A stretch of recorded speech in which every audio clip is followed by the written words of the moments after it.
Um fato muito importante foi no dia 13 de dezembro de 94, quando o projeto de emancipação de Jatobá ele foi aprovado na Comissão de Negócios Municipais da Assembleia Legislativa, ficando assim pronto para seguir para a votação em plenário. Esse projeto foi apresentado pelo deputado Diniz Cavalcante. A partir de então, a cidade começou a se mobilizar em torno do tema da emancipação. Aquela história que antes era uma narrativa de sonho passou a ser algo real, e as pessoas começaram a se organizar, as pessoas começaram a se entusiasmar, e aí onde foi criada uma comissão, que foi a Comissão Pró-Emancipação de Jatobá. Essa comissão ela foi criada com pessoas da comunidade, não haviam lá políticos, não haviam candidatos, era uma comissão retirada do povo, para que ela tivesse acesso a políticos de todas as correntes, não encontrasse embaraços para conversar, para negociar e para pedir ajuda de nenhum setor dos políticos aqui no município de Petrolândia. Porque nós formamos uma comissão de pessoas humildes, simples, alguns que não tinham certos estudos, certa cultura. E mesmo assim, nós fomos orientados por Deus, que saímos fora sem envolver políticos. Nós tornamos uma comissão quiabo, aquela que saía deslizando de um lado para o outro, e os políticos querendo entrar, feito São Pedro entrou no céu a pulso, e a gente ajeitava um, ajeitava outro, sem dar esperança, e tocamos o barco com a comissão, com o povo simples e humilde de Jatobá. A comissão começou a trabalhar, e uma reunião, logo em seguida, na Associação de Moradores de Jatobá, com a presença do deputado Pedro Eurico, que então era o presidente da Assembleia, com a presença do prefeito de Petrolândia, que era Amadeu Souza Lima, com a presença dos vereadores Lula e Paulo Daltro, nós recebemos a confirmação e tivemos a palavra de Pedro Eurico de que colocaria o projeto para ser votado pelos deputados. E, evidentemente que no ano seguinte a Assembleia seria renovada, então somente aí os novos deputados iriam votar o projeto, iriam ter acesso à matéria e votar o projeto. Em seguida nós tivemos a notícia de que haveria o plebiscito. Após a assinatura, a aprovação da Assembleia, nós teríamos aqui a realização de um plebiscito para que a população opinasse sobre a emancipação. Então nós teríamos que ter 50% mais um dos votos válidos, e a partir de então a gente já tinha uma data definida para isso, que era o dia 4 de junho, mas essa data não se confirmou. Então não se confirmou, e a gente precisava entender o que houve, e nós descobrimos que a lei que havia sido criada, na qual foi criado o terceiro distrito, ela não havia sido assinada pelo então prefeito José Dantas, e também não tinha sido enviada ao IBGE. Então não haviam informações nesses órgãos da existência do município. Então travou na Assembleia Legislativa o projeto.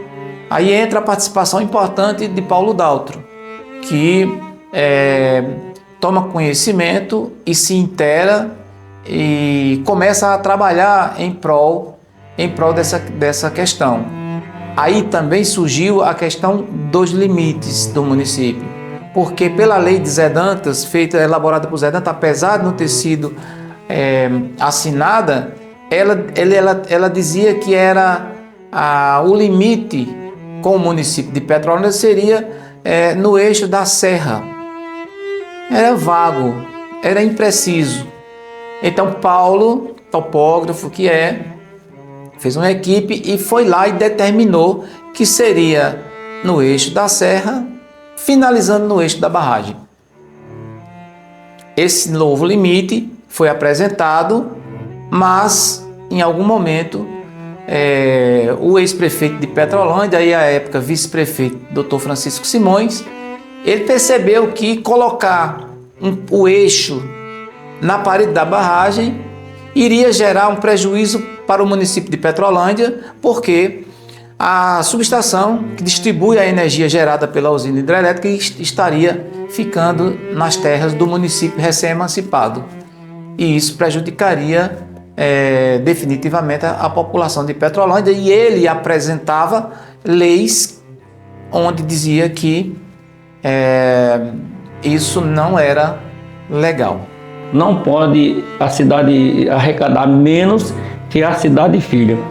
Como nós sabemos, depois da emancipação, Petrolândia é considerada a cidade-mãe, Jatobá a cidade filha. A briga era pelo dinheiro da barragem.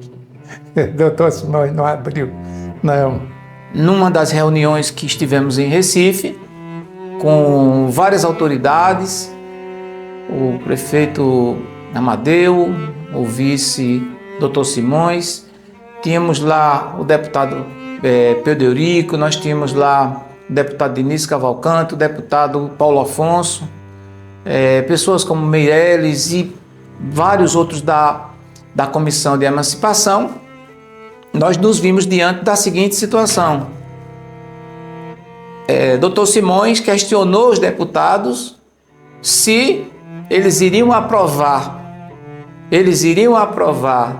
a emancipação de um novo município prejudicando o município mãe. E fez um discurso extremamente inflamado, no qual ele responsabilizava os políticos de Petrolândia que não haviam se movido em perceber essa situação e iriam deixar o município de Petrolândia empobrecido, porque ia ficar com a maior parcela da população e nada dos recursos da barragem ou uma parte ínfima. A gente, na época, se fosse concluído como foi feito aí, traçado os pontos geográficos, né, por Paulo Daltro, né, na topografia, ele que é um bom topógrafo, então nós teríamos a subestação da Chesf dentro do nosso município. Então, dito isso, os deputados deram uma parada no processo e disseram: peraí, nós precisamos entender melhor isso. E nesse melhor entender isso, eles se reuniram e depois chamaram a Comissão de Emancipação, chamaram as lideranças que estavam ali e pediram para tomar uma decisão. Se resolvia essa questão dos limites aqui na Câmara de Petrolândia, votava o limite do jeito que deveria ser e encaminhasse que a Assembleia Legislativa daria continuidade ao processo. Se não fizesse isso, eles não teriam como analisar. Quando nós retornamos de Recife, já com a incumbência, com a tarefa de resolver essa questão aqui no município de Petrolândia, Paulo Daltro fez uma articulação, refez os limites do município, colocando o limite, tirando os limites de cima da parede da barragem, do eixo da parede da barragem, e encaminhando aí sim um novo projeto que foi votado pela Câmara de Vereadores de Petrolândia à época e aprovado. A partir desse projeto, nós tivemos o encaminhamento a Recife e se andou o projeto da emancipação até que fosse marcado o plebiscito para que os eleitores daqui, os moradores, decidissem se queriam se separar de Petrolândia ou não. E essa questão é muito importante porque a lei de divisão de emancipações em Pernambuco, ela estava sendo emendada. Havia uma emenda que iria modificar os critérios. Só que, como o projeto vinha de antes, Jatobá ainda poderia ser emancipada pelos critérios anteriores. Se a lei que estava para ser promulgada, ou a emenda, nós perdêssemos tempo naquele momento e não fizéssemos a emancipação, nós entraríamos no critério da nova lei e Jatobá não teria sido emancipado. Então, esse encontro, essa reunião das lideranças com a Comissão de Emancipação e com mais demais lideranças que estavam lá, foi uma decisão correta, responsável, que garantiu que o processo andasse e que a gente conseguisse se emancipar no dia 28 de setembro. Na realidade, a Comissão de Emancipação, formada por 14 pessoas, todas elas não ligadas não políticas, não candidatos a nada, essas pessoas fizeram um trabalho fundamental, realizando 3 grandes carreatas, realizando 3 grandes comícios, realizando muitas visitas. Hoje, olhando para trás, parece fácil, mas não foi fácil o trabalho feito pela comissão. Uma fase difícil foi a fase para montar os eventos, porque nós não tínhamos um centavo em conta para pagar a banda. Eu fui a Paulo Afonso fazer a contratação dessas bandas e cada noite que vinha custava R$1.000, entendeu? Então eu fiz o contrato em meu nome para pagar essas bandas e foi difícil. Eu saí, mas a gente pedindo o povo para poder conseguir pagar essas bandas. Não foi fácil, não. Também a alimentação desse povo. Eu e Climério saímos de porta em porta, pedindo 1 quilo de arroz, 1 quilo de feijão, um pedaço de fígado, até no açougue nós fomos, para conseguir, para fazer a janta desse pessoal dessas bandas. E não foi fácil, foi muito difícil, muito difícil. Foi fazer uma campanha pedindo esmola. Foi trabalhar para um candidato sem dinheiro e até sem esperança de alcançar o objetivo. Mas nós fomos uns guerreiros. Não teve herói. Teve um grupo forte e valente, sem medir distância. Foi um trabalho árduo de pedir, de bater na porta. Não tínhamos condições de fazer as coisas como elas deveriam ser feitas. Então, era uma coisa de apelo, foi uma coisa de uma luta de guerreiros, de gente do povo que se multiplicou com muita garra para que a emancipação acontecesse. Os recursos que a gente tinha era muito, muito pouco. A Igreja Católica, por sua gráfica, seus movimentos também, participou grandiosamente, deu sua parcela. Deus enviou 2 padres para cá, que ali foi o pivô central, foi o nosso degrau. Sustentou, deu apoio. Eu acredito que sem eles, talvez o negócio não tivesse chegado onde chegou. Então, definido o limite, definida a data para que acontecesse o plebiscito, a comunidade começou a se inteirar e aí se tornou uma coisa muito forte.